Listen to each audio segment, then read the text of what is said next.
Shri K Shivakumar ಅವರ ಭಾವನೆಗಳನ್ನು ಸ್ವಾಗತಿಸ್ತೀನಿ. ಆದರೆ ಅವರು ಒಂದು ಪಾರ್ಟ್ ಆ್ಯಂಡ್ ಪಾರ್ಸಲ್ ಇದೆ. ಇದು ಆಲ್ಸೋ ಪಾರ್ಟ್ ಆ್ಯಂಡ್ ಪಾರ್ಸಲ್. ಒಬ್ಬ ಪ್ರಭಾವಿ ಡೆಪ್ಟಿ ಮುಖ್ಯಮಂತ್ರಿ, ಡೆಪ್ಟಿ ಚೀಫ್ ಮಿನಿಸ್ಟರ್, ಇವೆಲ್ಲವೂ ಕೂಡ ನಿಮ್ಮ ಗಮನಕ್ಕೆ ತರದ್ರೆ ಹಿಂಗೆ ಮಾಡ್ತಾರೆ ಅಂದರೆ ಅದಕ್ಕೆ ಇನ್ಯಾರ ಮೇಲೆ ಟೋಪಿ ಹಾಕೋರು, ನಿಮ್ಮ ಹೈಕಮಾಂಡ್ಗೆ ಎಷ್ಟು ಟೋಪಿ ಹಾಕ್ಬೋದು, ಏನು ಮಾಡ್ಬೋದು? ಇದು ಅಧಿಕಾರಿ ಹೊಣೆನಾ? ಯಾರು ಇದನ್ನು ಮಾಡ್ತಾ ಇದ್ದಾರೆ ಅವ್ರ ಹೊಣೆನಾ? ನಾನು ಶಿವಕುಮಾರ್ ಅವ್ರ ಮಾತು ಒಪ್ಕೋತೀನಿ, ಆದರೆ ಹಂಗಂದ್ಬಿಟ್ಟು ನಾನು ಹೇಳ್ದಂಗೆ ನೀವು ತಪ್ಪಿಸ್ಕೊಳ್ಳೋಕ್ಕಾಗೋದಿಲ್ಲ.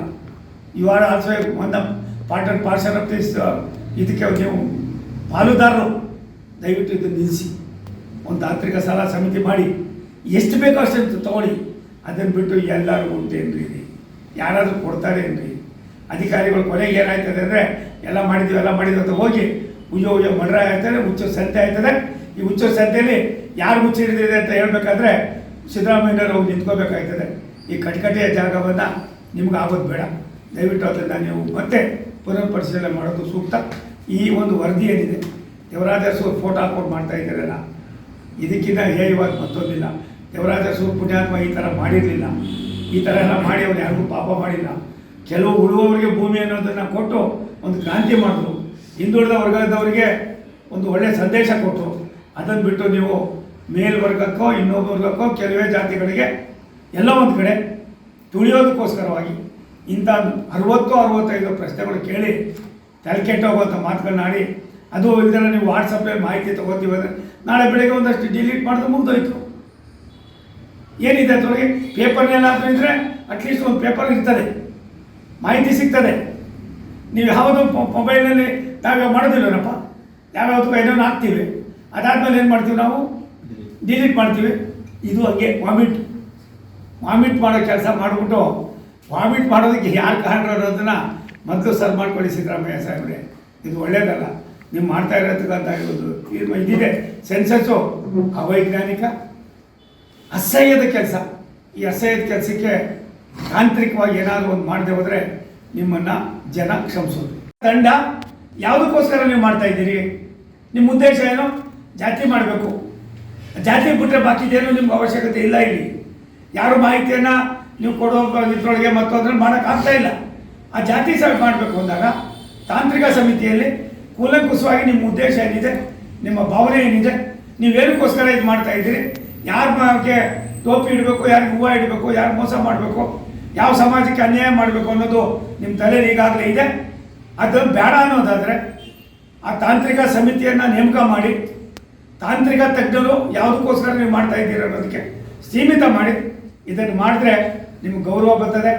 ಇಲ್ಲ ಅಂತ ಅಂದರೆ ಇದರಿಂದ ನಿಮ್ಗೆ ಗೌರವ ಅನ್ನೋದಕ್ಕಿಂತ ಹೆಚ್ಚಾಗಿ ಸಿದ್ದರಾಮಯ್ಯನವರ ಕಾರ್ಯವೈಖರಿ ಪ್ರಾಯಶಃ ನಿಮ್ಮವರೇ ಮಾತನಾಡೋ ಪರಿಸ್ಥಿತಿ ಬಂದಿದ್ದಾರೆ. ಇದನ್ನು ಬೀದಿಯಲ್ಲೂ ಕೂಡ ಮಾತನಾಡೋ ಪರಿಸ್ಥಿತಿ ಬಂದಿದ್ದಾರೆ.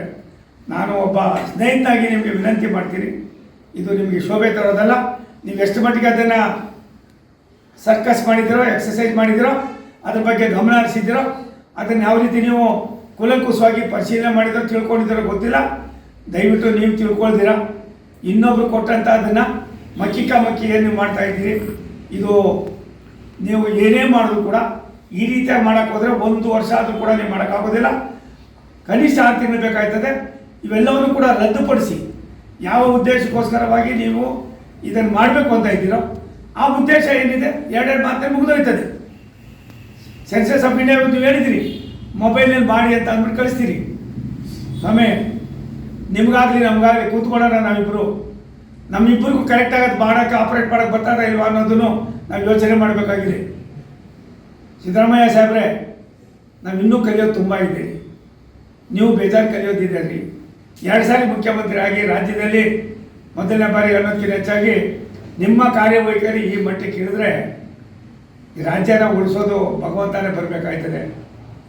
ಒಂದು ಕಡೆ ಅಡ್ಜಸ್ಟ್ಮೆಂಟ್ ಪಾಲಿಟಿಕ್ಸು, ಮತ್ತೊಂದು ಕಡೆ ಇನ್ನಾನು ತೃಪ್ತಿಪಡಿಸೋದು, ಮಗದೊಂದು ಕಡೆ ಎಲ್ಲ ಒಂದು ಕಡೆ ಬೇರೆಯವ್ರಿಗೋಸ್ಕರವಾಗಿ ನೀವು ಉಳ್ಕೊಳ್ಳೋಕ್ಕೋಸ್ಕರವಾಗಿ ನೀವು ಮಾಡ್ತಾ ಇರ್ತಕ್ಕಂಥ ಈ ಕೆಲಸ, ಇದು ನಿಜವಾಗ್ಲೂ ಕೂಡ ಅವೈಜ್ಞಾನಿಕವಾಗಿದೆ, ಕಾನೂನು ಬಾಹಿರವಾಗಿದೆ, ಮತ್ತು ತಾಂತ್ರಿಕತೆಯಲ್ಲಿ ಒಂದು ಸ್ವಲ್ಪವೂ ಕೂಡ ನಿಮಗೆ ಗೌರವ ಇದ್ದಂಗಿದೆ.